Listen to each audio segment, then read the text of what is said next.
Hello, everyone, and welcome to RPG Talks, your one stop shop to talk about everything RPGs. And today it's episode 2, and for today's ramble, we're going to talk a little bit about some topics, most definitely Torchlight, ARPGs, and focus. Focus in gaming and in your RPG playthroughs.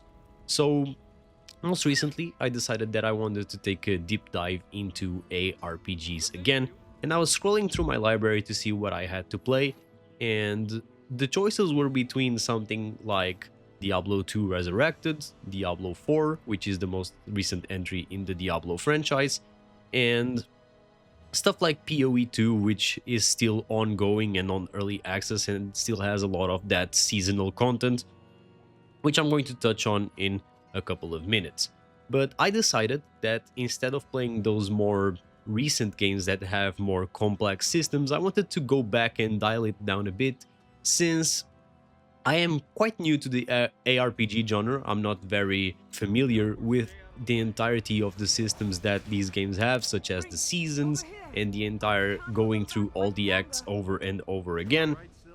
So I decided to start by the game Torchlight, a game that a lot of people enjoy, but it seems much more simple in scope and size, although I think similarly to other ARPGs, it supposedly has a lot of depth not only in character creation, but it with the entirety of its systems. I think it even has some interesting stuff such as fishing and other stuff you can do in the game that I still haven't explored very much.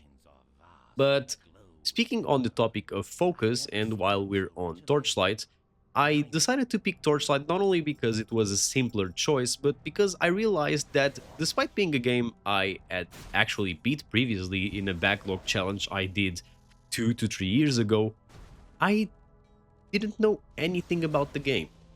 And I think there was something interest to take out of that notion of not knowing anything about a game you've already beaten.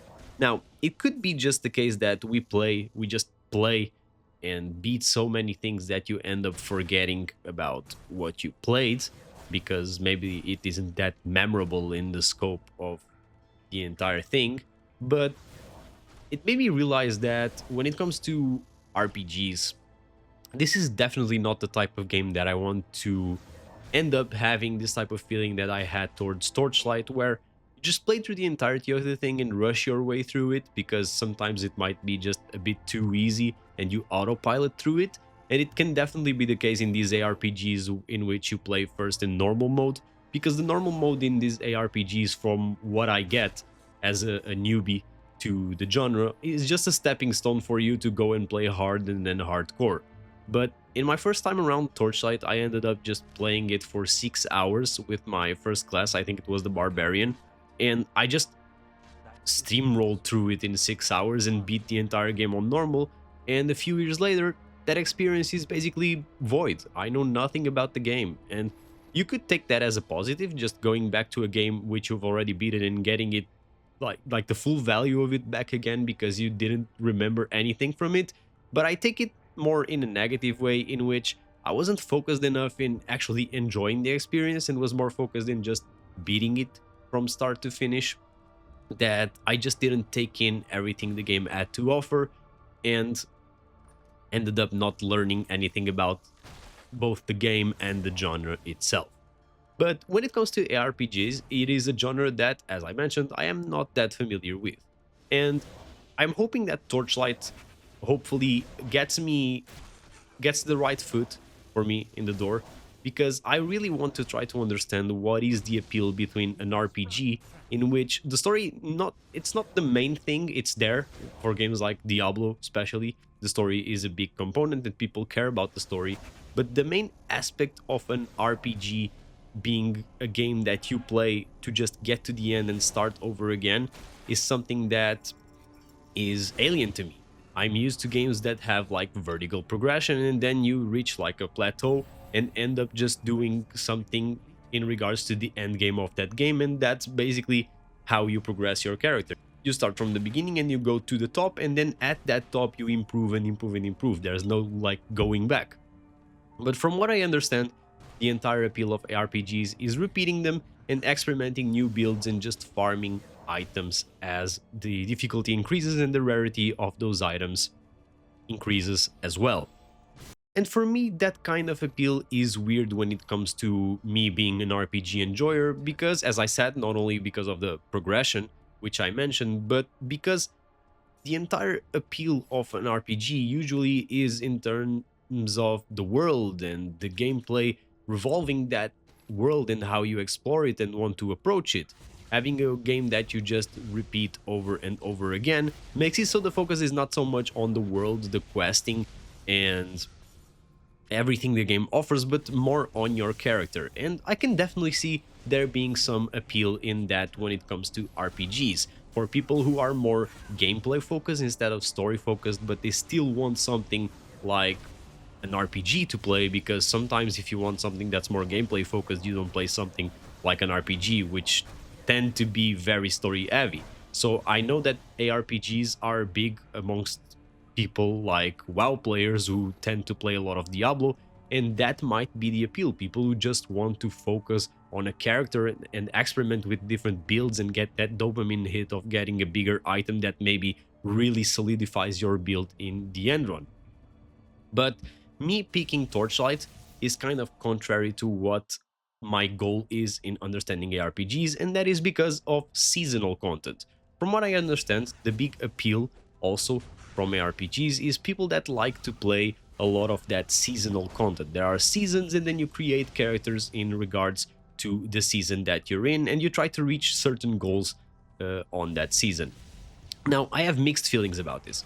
First things first, I think it's a huge positive. I am more on the positive than the negative side, because I think having fresh starts in games, such as re-rolling a character in an MMO or restarting a game like Skyrim just to experiment different builds and different types of playstyles, isn't that positive, because you end up experimenting the game over and over again, and the more you play, the more you get value out of your buck, and I'm always for getting value out of your game that you paid for. In essence, I was an achievement hunter, so I know everything about just getting the max value possible out of a game. But on the other hand, I think, as I said, it kind of goes contrary to what traditional RPG philosophy is, which is just leveling a character and plateauing it to the best of your ability. What I described as like an RPG god in some of my old Skyrim videos, that one character that has done everything and that has achieved everything that that world has to offer.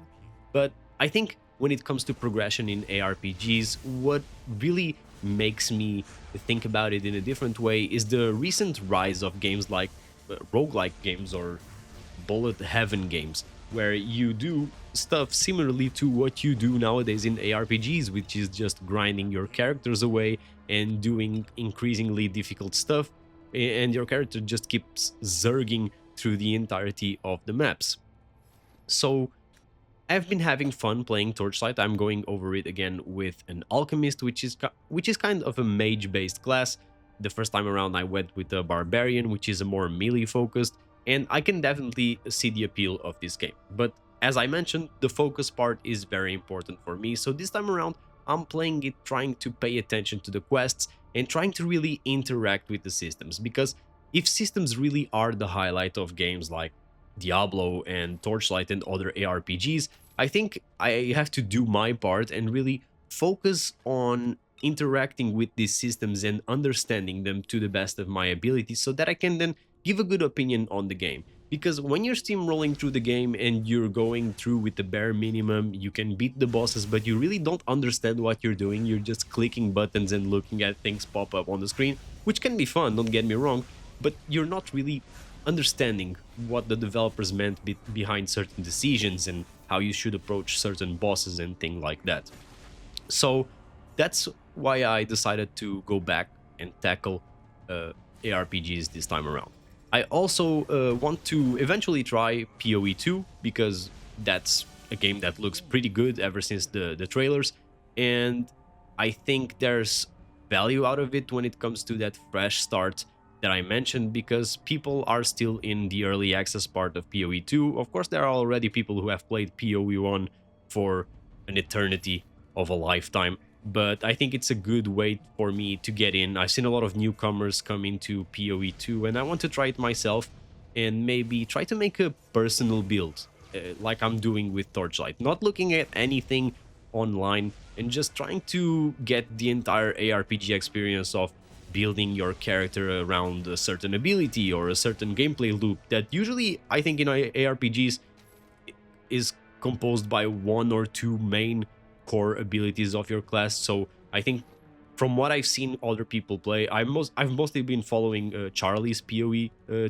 gameplay. I really like his new gaming channel, so check that out if you want. But from what I get, the ARPG like core gameplay and character build is just focusing on a stat or two, focusing on a buffing ability, a damaging ability, and like a spender and builder situation, and then you mix and match your items to make that one main characteristic of your character stronger, and then go with that as far as you can. So just min-maxing. It's a game that's all about min-maxing. And as I said, that can be fun for players who enjoy the more gameplay aspect of an RPG instead of the world building, the lore, and everything that I personally like. So yeah, let's see how it goes. I'll maybe make another video on Torchlight if I beat it again. Not sure if a kind of a review or another RPG Talks episode. But as always, thank you for tuning in and listening. I've been really enjoying like sketching out ideas for RPG Talks, as I think this can be pretty fun of a series, since there are a lot of RPGs to talk about and a lot of stuff inside ARPGs and RPGs in general that I want to talk about. I want to thank the members, and if you want, there's always the option to become one if you want your name at the end of the video, like these amazing people that we have here. Other than that, leave a comment if you want to tell me anything, subscribe. This has been the Retro Den, and I'm out.